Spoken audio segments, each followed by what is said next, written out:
and later repeatedly visited Indochina.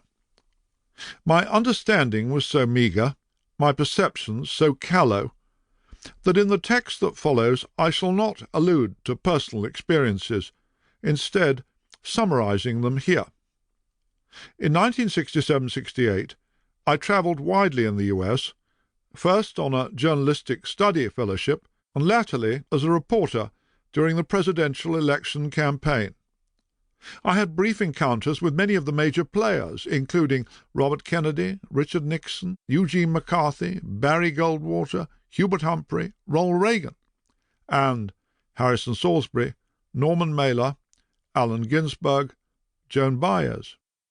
In January 1968, I was among a group of foreign journalists who visited the White House. Seated in the cabinet room, we were harangued for 40 minutes by President Lyndon Johnson about his commitment to Vietnam, weeks before he stunned the American people by announcing that he would not run for re-election. That morning his personality seemed no less formidable for being close to the caricature.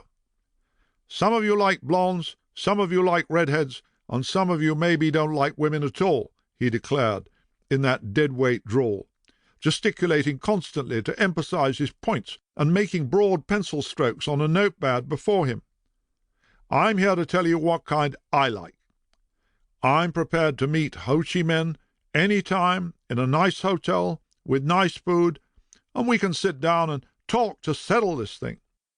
After making his pitch, this big man left the room abruptly without taking questions, merely loosing a Parthian shaft at anti-war columnist Walter Lippmann. We had risen and were gathering our notes, when suddenly the President put his head round the door again.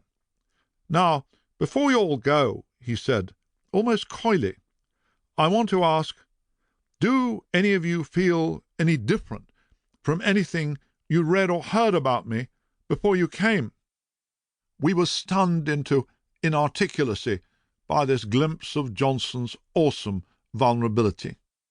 In 1970, I presented a series of reports for BBC TV's 24 Hours programme from Cambodia and Vietnam, then returned in the following year to do more of the same, interviewing Vietnam's president and also visiting Laos. Later that year, in Beijing's Great Hall of the People, I shook the hand of Zhou Enlai.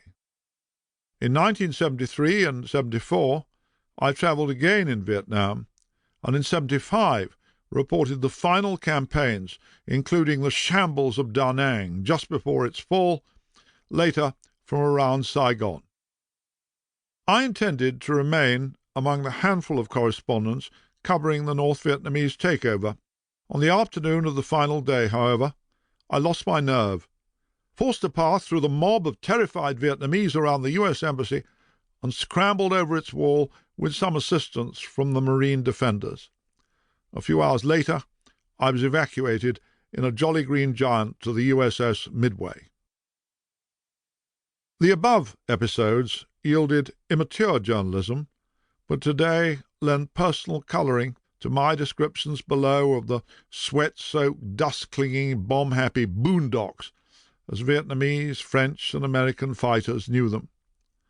In later years, I met Robert McNamara, Henry Kissinger, other giants of the Vietnam era. Arthur Schlesinger became a friend. All wars are different, and yet the same. A myth has grown up, in the US at least, that Vietnam inflicted unique horrors on its participants, attested in countless veterans' anguished gropings into poetry. Yet anyone who lived through Rome's Carthaginian struggles, the 30 Years' War in Europe, Napoleon's campaigns in Russia, or the 1916 Somme battles, would mock the notion that Indochina offered qualitatively worse experiences. The violence that men inflicted with spears and swords, or unleashed on innocents in the path of armies, was as ghastly in the 2nd century A.D. as in the 20th. An attacker, set afire by burning oil poured from the walls of a medieval city, suffered as terribly as one who fell victim to napalm. Looting, rape, black markets, casual violence towards civilians and prisoners are inseparable from all conflicts,